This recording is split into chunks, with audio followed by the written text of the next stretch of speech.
Bonjour, bienvenue sur Mosaïque. On parle aujourd'hui de la publication d'un livre sur le 7 octobre dont la démarche éditoriale est d'ailleurs assez proche de celle de Mosaïque puisqu'il s'agit d'un ouvrage collectif intitulé 7 octobre, manifeste contre l'effacement d'un crime que viennent de publier les éditions Descartes et compagnie David Reynark. Il rassemble donc ce livre des textes de 80 personnalités qui donnent leur point de vue sur la dimension de cet événement 7 octobre et sur la période aussi qui a été ouverte. On va y retrouver une partie d'ailleurs des personnalités interviewées depuis le mois d'octobre sur notre chaîne. Alors le tout sous la direction de David Reynark et de Sarah Feinberg, directrice de recherche à l'université de Tel Aviv, spécialiste des questions de défense et de sécurité. Et le livre aussi est à l'initiative de Guy Bensoussan. Nous sommes donc très heureux aujourd'hui d'accueillir Sarah Feinberg pour ce mosaïque spécial sur ce livre et aussi sur la situation. On en dira un mot tout à l'heure. Bonjour Sarah Feinberg. Bonjour Antoine Mercier. Alors nous, quand on a lancé Mosaïque, Daniel Cacoun et moi-même, quelques jours après le 7 octobre, c'était fort de la conviction que cet événement marquait l'entrée dans une nouvelle époque. Les contours n'étaient pas bien définis et d'ailleurs, c'est une période qui n'a pas encore véritablement de nom sur le plan historique. Il nous semblait donc indispensable de mettre en commun les points de vue singuliers de chacun pour voir si on pouvait tenter de nommer malgré tout les choses et d'en prendre en tout cas la dimension. J'imagine que votre démarche de rassembler un grand nombre donc de signataires pour évoquer cette période est un peu du même ordre, avec l'objectif peut-être de sortir de la sidération dans laquelle nous étions dans les premiers jours, sans pour cela revenir à la normale, revenir à une forme de banalisation de l'événement. C'était la difficulté de la chose. Comment vous avez travaillé et qu'est-ce qui vous a amené à faire ce livre collectif? Tout d'abord, merci pour votre invitation. Ça a commencé de manière très simple. Quand la guerre a éclaté, je me suis immédiatement mobilisée comme volontaire, comme tous les Israéliens. J'ai commencé à faire des gâteaux pour les soldats de Tsahal. Toutes les femmes se mobilisaient pour faire des gâteaux.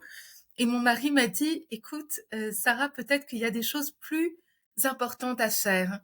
Et la première chose à laquelle j'ai pensé, avec David Reinhardt, a été de nommer ce crime.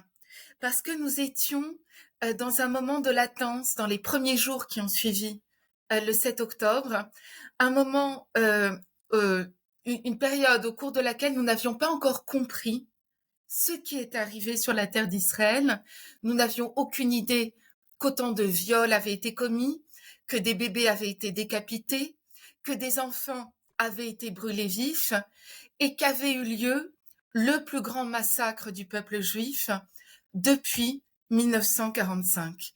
Et donc, avec David Reinach, nous avons publié dans les jours qui ont suivi le 7 octobre une tribune signée par 50 personnalités dans laquelle nous appelions le gouvernement français à reconnaître le 7 octobre comme un crime contre l'humanité à visée génocidaire, c'est-à-dire lui donner une catégorie juridique euh, au sein de laquelle il y aurait des bourreaux et des victimes, des bourreaux que l'on pourrait condamner en justice tant bien en Israël qu'en Europe et dans d'autres tribunaux, notamment aux États-Unis. Mais il s'agissait également de donner une définition historique de ce qui était arrivé au peuple juif sur la terre refuge de l'État d'Israël. Et le but, Antoine Mercier, de cette tribune dans le monde, si vous voulez, est née l'idée de fédérer une parole collective qui puisse s'ériger comme un mur contre un phénomène qui était en train de se cristalliser sous nos yeux et qui allait devenir dominant. À l'époque, nous ne le savions pas encore, qui est celui de ce que Martin Gosselin a appelé un négationnisme d'atmosphère, c'est-à-dire une manière diffuse, non assumée, non qualifiable, étrange, désorientante, de, comment dire, passer ce crime à la trappe. C'est-à-dire, on s'est trouvé face à un phénomène qui était à la fois à droite et à gauche, un phénomène qu'on a retrouvé aux États-Unis, en Russie et au cœur du débat politique français, consistant à dire que ce crime n'est pas arrivé dans un vide.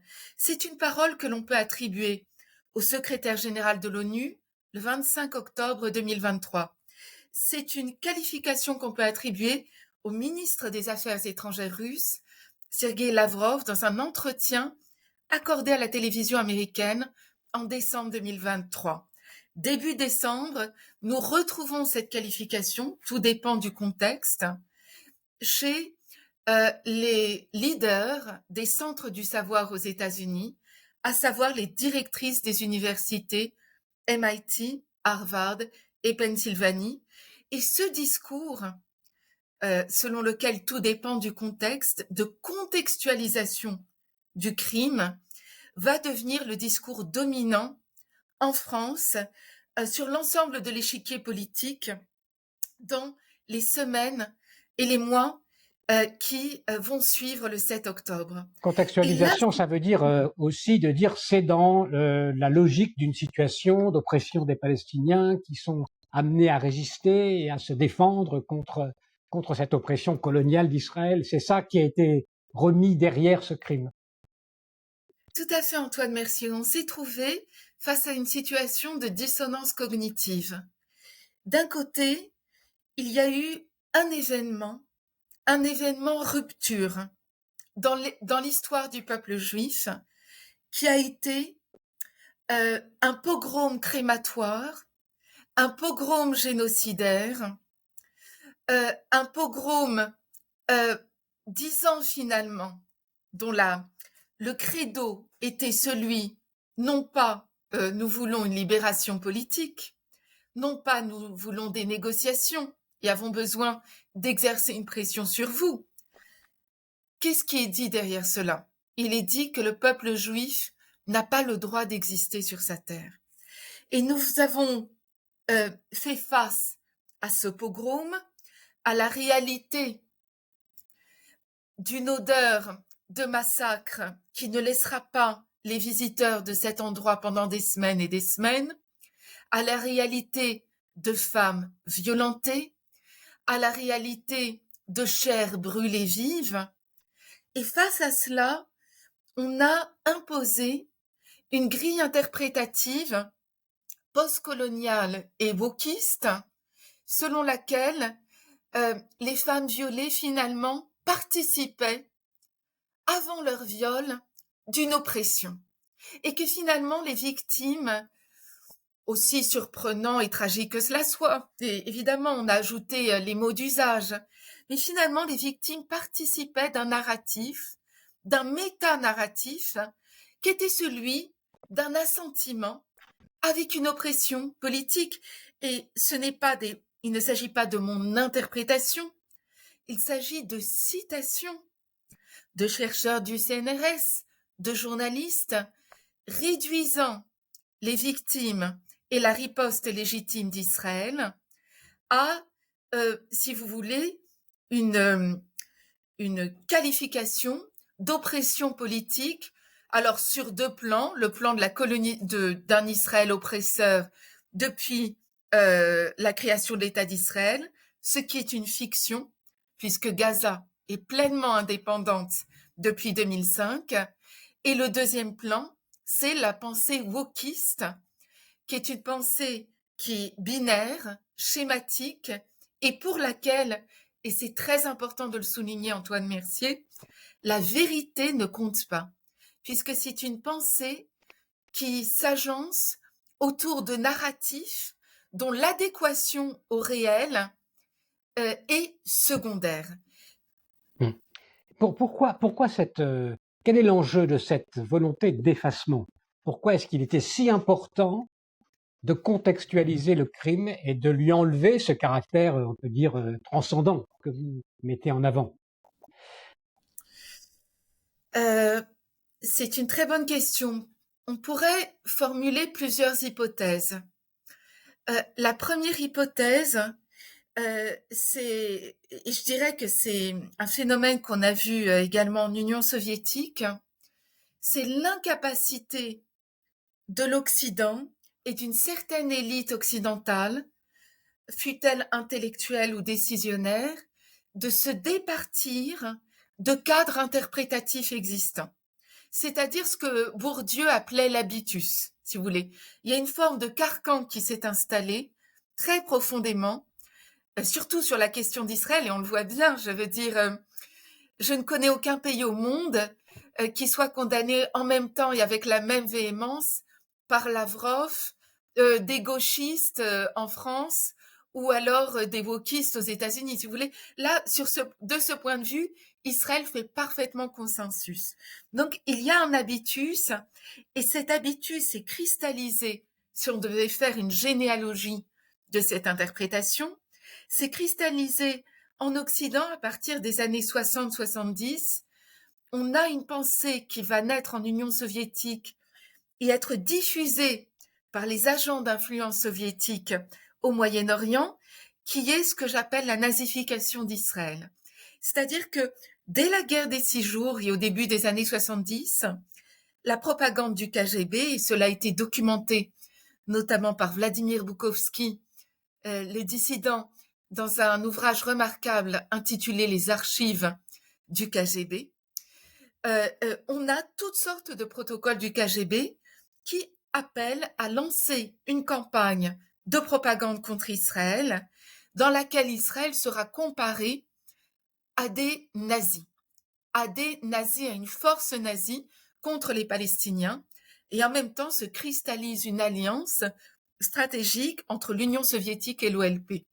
Ce discours de nazification d'Israël va connaître un renouveau après la première guerre du Liban, où on retrouve une littérature et des caricatures réduisant, si vous voulez, toute action militaire israélienne à une forme d'action nazifiée contre des oppressés.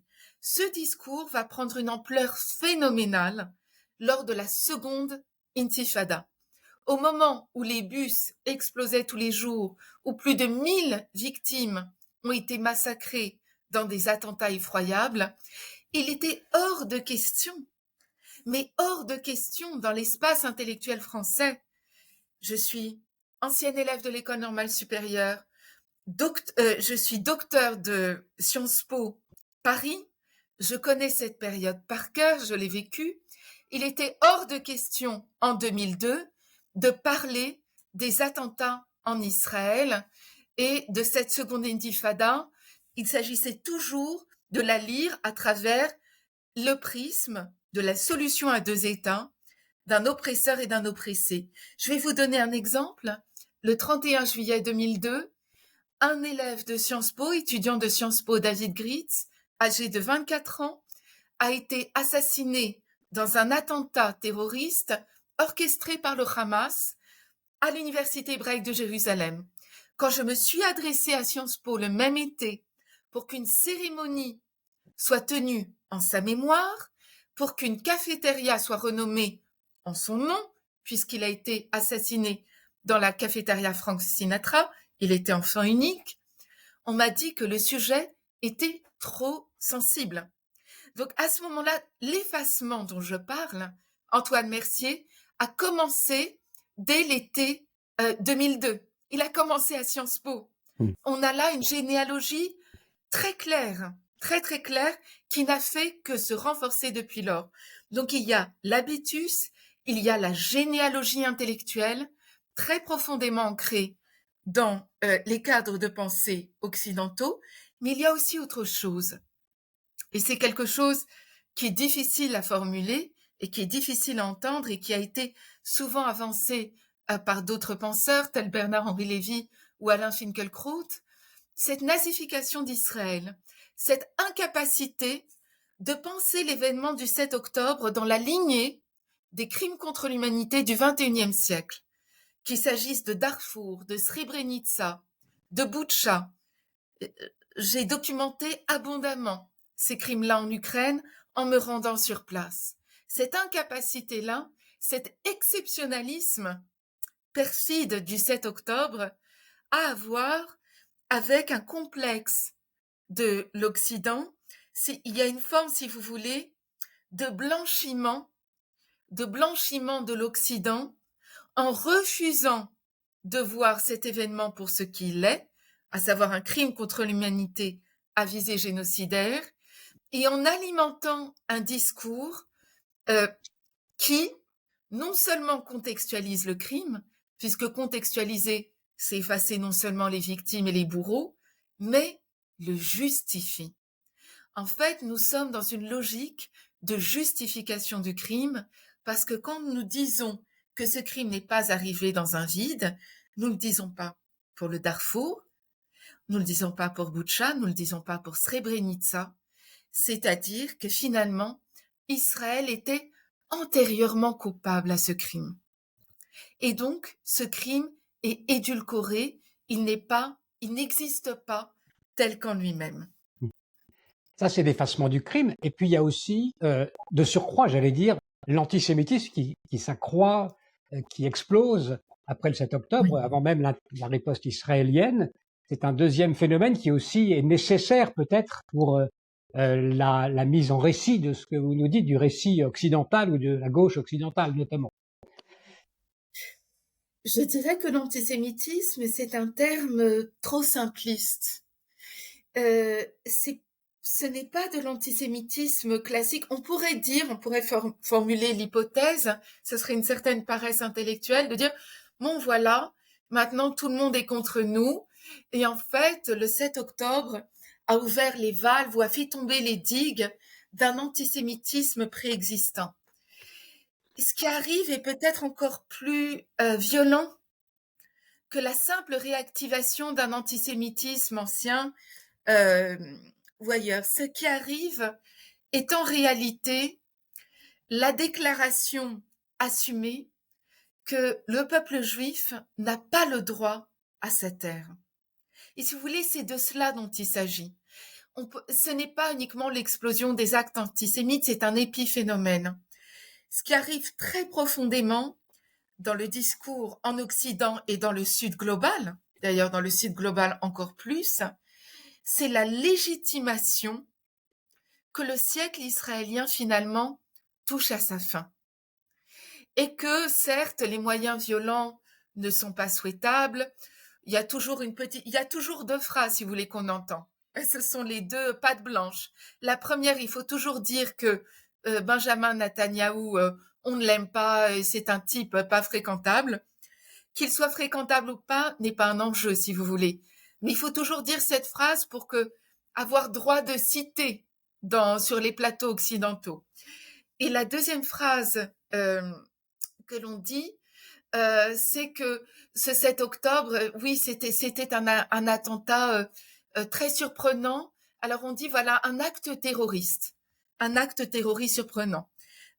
Ce n'était pas un acte terroriste, c'est un crime contre l'humanité à visée génocidaire. Donc on met ces deux balises, et après avoir mis ces deux balises comme un captatio benevolentiae pour recevoir l'assentiment de la parole publique, finalement on formule une parole qui dit que le peuple juif n'a pas le droit d'existence sur cette terre. Et c'est cela dont il s'agit. Il y a donc cet antisémitisme et cette volonté de délégitimer le fait qu'Israël ait un droit sur sa terre. Ça vient de l'Occident, mais ça vient aussi des Nations Unies en général. C'est manifesté aujourd'hui. Qu'est-ce qu'Israël doit faire? Comment Israël doit réagir par rapport à cette hostilité générale et cette délégitimation, plus qu'une hostilité, délégitimation? Qu'est-ce qu'Israël doit écouter comme voix finalement dans l'espace public aujourd'hui? Alors, vous savez, Antoine Mercier, la solitude peut créer un état de désarroi, mais c'est aussi une source d'immense force. Et en fait, quand on se retrouve seul, à gesticuler face à des nations euh, qui non seulement restent sourdes, mais qui déforment la réalité. C'est en gros, on pourra toujours trouver des exceptions, mais si vous voulez, c'est en gros le mouvement de fond que nous vivons. Il y a évidemment des exceptions. Eh bien, il y a 2 choses, il y a 2 phénomènes. Le premier, c'est que, 76 ans après sa création, est venu pour le temps pour Israël de, penser, mettre en œuvre, une autonomie stratégique souveraine. Pas uniquement, si vous voulez, dans le problème technique, même s'il est essentiel, aujourd'hui, de la livraison d'armements. Oui, on pourrait dire il faut qu'Israël se fasse livrer des armements et que Israël a créé une dépendance aux États-Unis qui est fatidique et terrible stratégiquement. Mais c'est au niveau de notre pensée, la manière dont nous pensons Israël pour la fin de son premier siècle, pour le deuxième siècle israélien, si vous voulez, il va falloir que nous pensions le monde et nous pensions notre posture stratégique au Moyen-Orient en termes de souveraineté stratégique. C'est une pensée, c'est un retournement que nous ne sommes pas les seuls à devoir emprunter.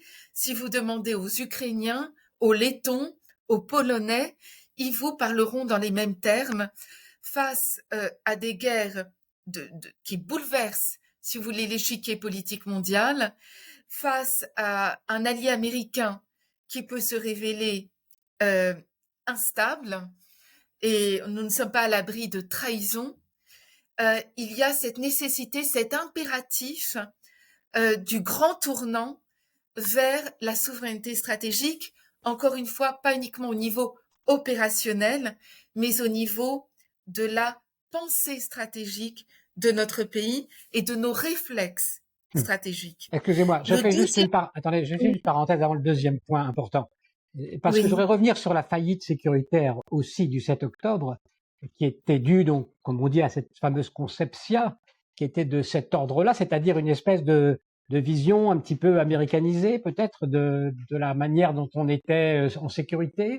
Peut-être, comme vous êtes spécialiste de ces questions de sécurité, vous pouvez nous dire un mot quand même juste de ce que vous pensez de cette faillite sécuritaire et des conséquences que ça peut avoir aussi pour la suite. oui, j'exprimerai là mon point de vue de citoyenne israélienne. Si vous voulez, on a, je dirais, depuis 30 ans, une élite politique et un establishment sécuritaire israélien qui ont été profondément américanisés, à la fois dans les concepts militaires que nous utilisons, mais dans une certaine vision du monde et une vision stratégique du monde. Et comme c'est le fait est connu, la plupart de nos généraux sont formés à Washington, nos dialogues principaux sont avec les États-Unis, et donc il y a là un biais stratégique, un biais intellectuel qui traverse l'ensemble de l'établissement sécuritaire israélien et face auquel il y a très peu de contrepoints. Et donc nous avons été très longtemps, certes, il y a des conflits, il y a des débats, il y a des clivages, mais nous avons été très longtemps dans une forme de pensée unique en Israël, dans notre manière de penser nos ennemis. Et même lorsque nous sommes en désaccord avec les États-Unis, et nous l'avons été, ce désaccord s'est formulé à travers des concepts, des idées, si vous voulez, des logiciels de pensée qui sont profondément américains. Et c'est là, si vous voulez, le piège dans lequel nous sommes tombés. Il ne s'agit pas uniquement de l'erreur stratégique que nous avons commise et qui est gravissime, qui a été de créer une dépendance très profonde dans la production, la recherche et la livraison d'armements vis-à-vis des États-Unis. Erreur fatale qui nous revient de réparer. Mais l'autre erreur est que nous nous sommes appuyés sur une pensée américaine, une Weltanschauung américaine du monde. Et le 7 octobre, évidemment que des surprises stratégiques arrivent à tous les pays, même les mieux protégés. Évidemment que la technologie nous a complètement aveuglés. Nous nous sommes appuyés, nous avons été dans un tout technologique ces dernières années, ce qui était une immense erreur. Évidemment que nous sommes trop sûrs de nous-mêmes. Il y a un établissement sécuritaire où il y a très peu de doutes Mmh. Mais je pense que la racine du problème vient d'une américanisation de la pensée stratégique israélienne qui nous a empêchés d'envisager d'autres voies possibles Mmh. et d'autres scénarios possibles. Et on en revient à cette Pour question de souveraineté, alors, effectivement, qui doit être aussi une souveraineté de l'état d'esprit, on va dire. Vous vouliez ajouter un autre point pour savoir justement vous, qu'est-ce que ça signifie, cette autonomie peut-être nouvelle. Il faut trouver cet autre esprit pour ce que vous appelez le deuxième siècle israélien. oui, pour le deuxième siècle israélien, je formule l'hypothèse, si vous voulez, j'étais cette nuit à l'enterrement du sergent-chef Yair Avitan, qui a été tué vendredi à Gaza. Il a été enterré cette nuit. Et comme beaucoup d'Israéliens, j'ai assisté à beaucoup d'enterrements de soldats depuis le début de cette guerre. Et si vous voulez, le mouvement qui se cristallise en Israël, très curieusement, cette pensée d'autonomie stratégique, elle vient quelque part, non pas du haut, mais c'est un bottom-up.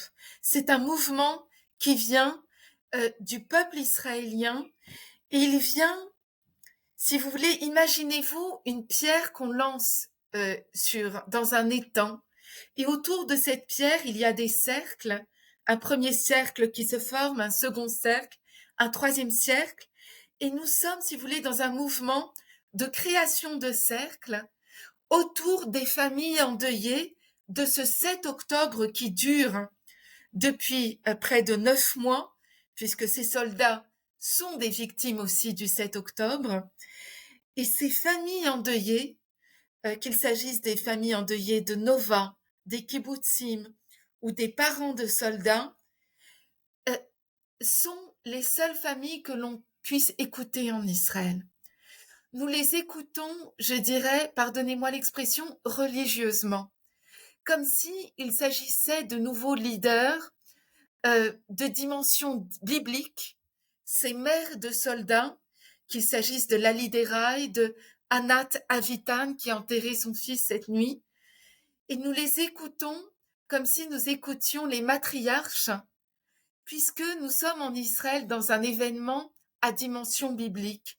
Et ces femmes-là, ces mères-là, elles nous disent deux choses. Elles nous disent qu'il faut continuer cette guerre jusqu'au bout, sans écouter les nations, sans écouter personne, pour honorer la mémoire de ces soldats et la mémoire de cette armée qui est une armée sainte, qui est une armée sainte pour le peuple juif et pour l'État d'Israël. Et deuxièmement, que nous devons, qu'il est de notre devoir,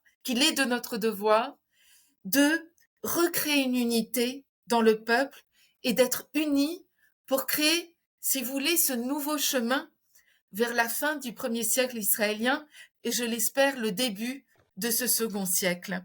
Et il y a là, si vous voulez, c'est très important de le dire, parce qu'au moment où l'Occident nazifie les soldats de Tzahal, qui sont la lie de l'humanité finalement, il s'agit de les condamner, les arrêter dans des aéroports, chez nous, en Israël, ils sont le signe de la sacralité de la terre d'Israël. Et je ne le dis pas dans une rhétorique nationaliste bébête, je parle en termes bibliques. Ils ont une gdusha, ils ont une sacralité. Et si vous voulez, euh, ces soldats sont effacés de l'Occident, de l'espace occidental, alors que ces soldats, finalement, devraient être le phare de ce que l'Occident devrait être. C'est-à-dire cet engagement, cette preuve d'un amour désintéressé pour leur pays et ce combat contre un mal terroriste et génocidaire. Ce que nous vivons, Antoine Mercier, nous vivons un grand tournant historique dont on n'a pas encore mesuré l'ampleur. Israël a été créé par des rêveurs laïques, socialistes et nationalistes. Nationalistes au sens de la création d'un État-nation et au sens de la mise en place du principe d'autodétermination qui est né au tournant du 19e siècle et du 20e siècle. Ces principes-là, nous les avons mis en place en Israël lors des 76 dernières années. Maintenant que la judéité est revenue en plein cœur d'Israël, c'est-à-dire la vulnérabilité juive absolue que nous avons vécue pendant 2000 ans, qui est revenue sur le territoire souverain d'Israël avec notre armée, nous comprenons que nous devons changer de niveau et entrer une nouvelle période historique. Et Hmm. cette période-là n'est plus la simple période d'une armée qui défend un État souverain au nom du principe de l'autodétermination, puisque nous avons échoué, puisque des femmes ont été violées comme elles ont été violées à Kishinev, puisque des enfants ont été brûlés comme ils ont été brûlés à Lviv, puisque nous avons une reproduction de ce que les Einsatzgruppen ont réussi à faire, mais avec des techniques de Daesh. Puisque nous avons échoué, en tout cas partiellement, le temps est venu de refonder l'État d'Israël, et ici on en a pleinement conscience, sur la pleine acceptation de notre judéité et la pleine acceptation de notre héritage biblique et de nos textes.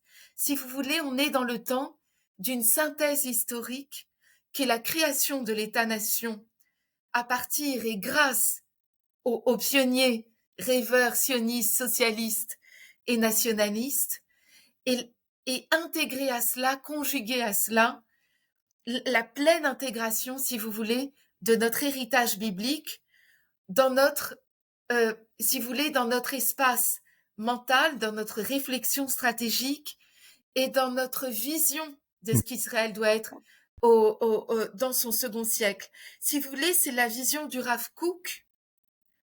Ce qui nous arrive est la pleine justification du besoin d'incarner pleinement cette vision ouverte et syncrétique qu'était celle du Rav Kook. Vous dites ouverte, mais Sarah Feinberg, il y a quand même un petit problème, c'est que par rapport aux nations, puisque ce nouvel Israël va être un Israël parmi les nations, quand vous parlez d'armée du Tout-Puissant, quand vous parlez de messages bibliques, tout cela est plutôt de nature à rendre, aujourd'hui en tout cas, les nations plus que réticentes ou accuser précisément les Israéliens de faire du messianisme et donc d'amener des conflits, de mener le monde à sa perte.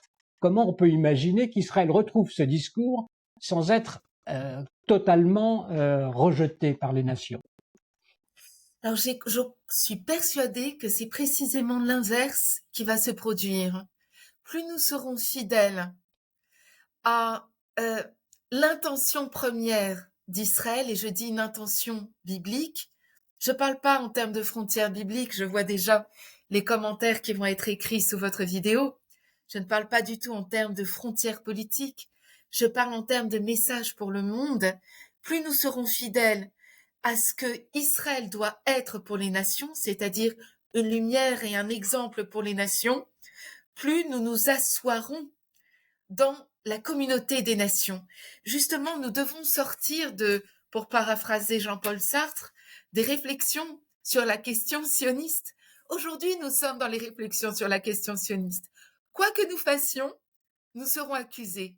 Nous serons accusés. Nous avons beau, si vous voulez, être nous plier aux velléités des nations sur tel ou tel sujet, puisque nous ne sommes plus dans le monde de la réalité, nous sommes dans le monde des narratifs et de la manipulation du réel, d'une guerre informationnelle tous azimuts. Donc, quelle que soit notre attitude, les nations, si vous voulez, répondront avec leur cadre de pensée. Et du coup, c'est ça aussi, si vous voulez, la souveraineté de la pensée stratégique. C'est de nous départir du regard des nations lorsque nous définissons notre destin et nous définissons notre mission pour le monde. Et je crois profondément que plus nous sommes, plus nous deviendrons qui nous sommes réellement, plus nous pourrons exister dans la communauté des nations. C'est exactement, ce n'est pas une pensée chimérique, c'est une pensée qui est prouvée, puisque plus une personne est fidèle à son identité, plus elle a une capacité à influencer le monde et à diffuser sa lumière dans le monde. En se départissant donc effectivement du regard des nations, c'est cela qui transformera précisément peut-être ce regard qui tient peut-être ce regard négatif, qui tient peut-être au fait que le peuple juif n'est pas encore dans cette situation d'assumer pleinement sa souveraineté et son rôle dans l'histoire. Tout de même, pour terminer, peut-être Sarah Feinberg, bien que ça soit une fin tout à fait grande, cette notion de messianisme, cette notion dont vous parlez de nouvelle étape, est-ce que ce n'est pas quelque chose qui est aujourd'hui aussi dangereux quant à la volonté de vouloir hâter les choses? Voilà. On est dans un moment un peu intermédiaire. Est-ce qu'il faut hâter ce processus ou est-ce qu'il est en train de se mettre en place tout seul? Comment vous percevez cette notion de quelle heure est-il? Eh ben, je ne vois, Antoine, merci. Encore une fois, je suis dans la société israélienne du matin au soir. Je vois ce qui se passe. Nous ne sommes pas dans un volontarisme. Il n'y a aucun chef de gouvernement israélien qui va dire voilà, nous passons à la seconde phase de l'histoire juive. Par contre, nous avons une jeunesse avec des étoiles dans les yeux.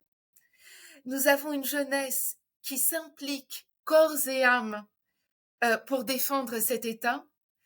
Nous avons des soldats dont le message pour le monde sont des messages bouleversants, si vous voulez. Et je pense que ce processus-là, je le vois, je le constate, et arrive naturellement par la jeunesse israélienne, qui est une jeunesse, si vous voulez, qui a pleinement intégré ce besoin de combattre ensemble et ce besoin de nous battre pour un nouvel Israël, dont on n'a pas encore défini les contours précisément, qui ne doit pas forcément ressembler, si vous voulez, à la vision programmatique d'un tel ou d'un tel, que ça soit du Rav Kook ou d'un autre, mais je vois que c'est dans le tissu, je dirais d'enterrement en enterrement, de discours en discours, ce sont les mots que nous entendons chez la jeunesse israélienne, et c'est elle qui nous mène vers ce nouveau chemin. Merci. Merci beaucoup, Sarah Feinberg, d'avoir accepté notre invitation, de nous avoir parlé aussi de manière aussi, j'allais dire, à la fois sensible et conceptuelle, ce qui permet d'avoir vraiment une idée tout à fait complète de ce que vous pouvez ressentir, de ce que le peuple israélien est en train de vivre. Je rappelle le titre du livre que vous avez coordonné donc avec David Reinark aux éditions Descartes et compagnie David Reinark.